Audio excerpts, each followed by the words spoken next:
সন্তান হিসেবে মার কবরে প্রথম ব্যক্তি হিসেবে তিনি কবরে নামলেন এবং পরিবারের একেবারে গুরুত্বপূর্ণ ব্যক্তি বা খুবই কাছের যারা তারা আস্তে আস্তে করে ধরে এই কফিনকে নামিয়ে আনছেন কবরস্থানে, যে কবর খোঁড়া হয়েছে বাংলাদেশে 3বারের নির্বাচিত সাবেক প্রধানমন্ত্রীর জন্য কফিনটি খোলা হলো।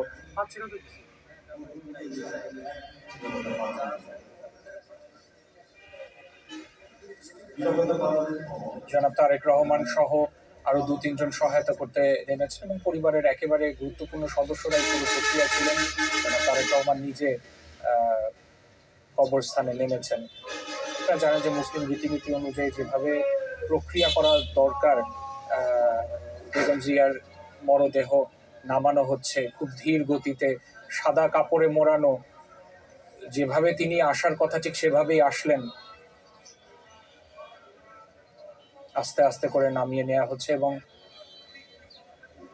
সবার চোখের আড়ালে চলে যাচ্ছেন একরকম, এবং এটাই শেষ দেখা, এটাই শেষবারের মতো বেগম জিয়ার নিথর দেহ সবাই একবার করে অবলোকন করছেন, টেলিভিশনের পর্দায় দেখছেন এবং ধীর গতিতে বেগম জিয়ার নিথর দেহ কবরে শায়িত করা হলো।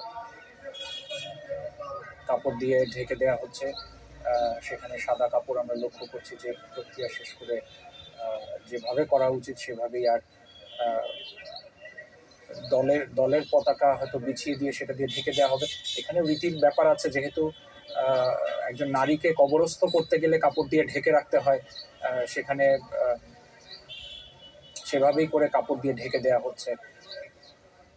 এখানে সাদা কাপড়ের অস্তিত্ব যেমন রয়েছে তার দলের যে অস্তিত্ব, দলের যে দলীয় পতাকা সেখানেই, এবং একদম সকাল থেকে শুরু করে আমরা দেখেছি যে বাংলাদেশের জাতীয় পতাকায় মোড়ানো ছিল পুরো গাড়ি বহর, এবং যখন মরদেহ নেওয়া হয়েছে সেই মরদেহ বাংলাদেশের পতাকায় মোড়ানো ছিল।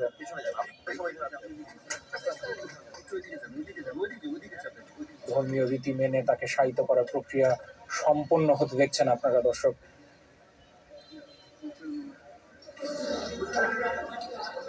আমরা লক্ষ্য করছি সেখানে দোয়া পাঠের জন্য ইতিমধ্যে দায়িত্বরত ব্যক্তি তিনি উপস্থিত হয়েছেন।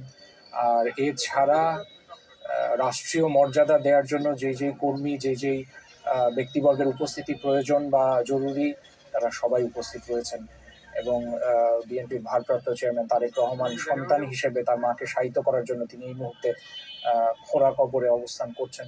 সেখানে মাটি খুঁড়েছেন, এর আগেই আমরা লক্ষ্য করেছি যে প্রস্তুতি সম্পন্ন করা হয়েছে, এবং দায়িত্বরত ব্যক্তি যারা রয়েছেন তারা দেখার চেষ্টা করছেন যে সব ঠিকঠাকভাবে এগোচ্ছে কিনা। এখন পর্যন্ত পরিকল্পনা অনুযায়ী ধর্মীয় ভাব গাম্ভীর্য রেখে রাষ্ট্রীয় মর্যাদায় এই পুরো প্রক্রিয়া সম্পন্ন হচ্ছে।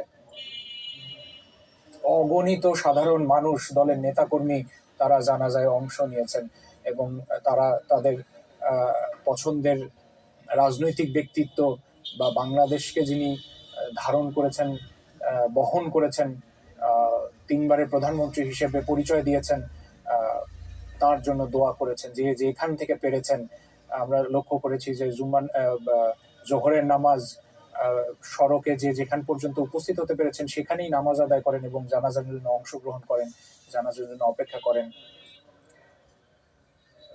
এবং প্রত্যাশিতভাবেই দেখছেন যে শায়িত হওয়ার কাজটি সম্পন্ন হচ্ছে প্রায়। কাঁচা বাঁশের খুঁটি নিয়ে এগিয়ে দিচ্ছেন এক একজনকে, সেগুলো দিয়ে